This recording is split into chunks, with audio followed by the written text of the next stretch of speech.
90% લોકો નહીં જાણતા હોય કે મહેન્દ્રસિંહ ધોની આઈપીએલ શરૂ થયા પહેલા જાણતા હતા કે તે હવે ક્રિકેટ રમી શકે તેમ નથી, તો પણ તેમણે રિટાયરમેન્ટ જાહેર કેમ ના કર્યું?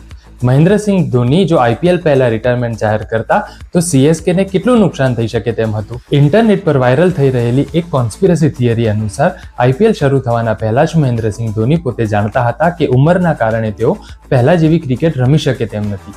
જ્યારે મહેન્દ્રસિંહ ધોનીએ આ વાત ચેન્નઈ સુપર કિંગ્સના ટીમ મેનેજમેન્ટને જણાવી અને કહ્યું કે હવે તેમને રિટાયરમેન્ટ લઈ લેવું જોઈએ, ત્યારે ચેન્નઈ સુપર કિંગ્સની ટીમ જાણતી હતી કે જો મહેન્દ્રસિંહ ધોની રિટાયરમેન્ટ લેશે તો તેમને નવી બ્રાન્ડ ડીલ્સ મળવામાં, ટીવી એન્ગેજમેન્ટમાં તેમજ બીજા સ્પોન્સર મળવામાં ખૂબ જ તકલીફ પડશે અને ચેન્નઈ સુપર કિંગ્સને મોટું નુકસાન થઈ શકે છે. એ જ કારણે તેમણે મહેન્દ્રસિંહ ધોનીને રિટાયરમેન્ટ જાહેર ના કરવા માટેની રિક્વેસ્ટ કરી અને આખી સિઝન મહેન્દ્રસિંહ ધોની ગમે ત્યારે રમવા આવી શકે છે તેવું સસ્પેન્સ ઊભું કરી રાખ્યું. આઈપીએલ 2026માં ચેન્નઈ સુપર કિંગ્સની બ્રાન્ડ વેલ્યુ લગભગ 2000 કરોડ જેટલી છે, જે આઈપીએલમાં કદાચ સૌથી વધુ છે અને આ બ્રાન્ડ વેલ્યુનો મોટો ફાળો એ ધોનીના કારણે આવેલો છે. એ જ કારણે તેમને મુખ્ય સ્પોન્સરો તરીકે ઇતિહાદ અને ફેડેક્સ જેવી મોટી કંપનીઓ પણ મળેલી છે.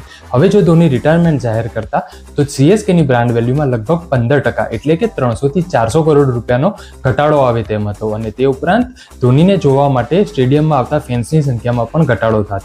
અને આ જ મોટું કારણ હતું કે આ નુકસાન અટકાવવા માટે સીએસકેના ટીમ મેનેજમેન્ટે ધોનીને પોતાનું રિટાયરમેન્ટ જાહેર ના કરવા માટેની વિનંતી કરી હતી. આપણે જાણીએ છીએ તે રીતે મહેન્દ્રસિંહ ધોનીએ ભવ્ય વિદાય સમારંભ લેવામાં માનતા નથી, પરંતુ તો પછી તેમને રિટાયરમેન્ટ જાહેર કેમ ના કર્યું? કેમ કે આટલા વર્ષો પછી તેઓ સીએસકેનો એક અભિન્ન અંગ બની ગયા હતા અને આટલા વર્ષોની પોતાની વફાદારી નિભાવવા માટે જ તેમણે સીએસકેને થતું આ નુકસાન ના થાય એના માટે પોતાનું રિટાયરમેન્ટ જાહેર કરવાનું ટાળ્યું. અનુસાર આ કોન્સ્પિરસી થિયરી ઉપર આપના શું વિચારો છે અને તેમજ 2027માં મહેન્દ્રસિંહ ધોની આઈપીએલ રમશે કે નહીં તે કમેન્ટમાં જણાવી ચેનલને સબસ્ક્રાઇબ જરૂરથી કરશો. ફરી મળી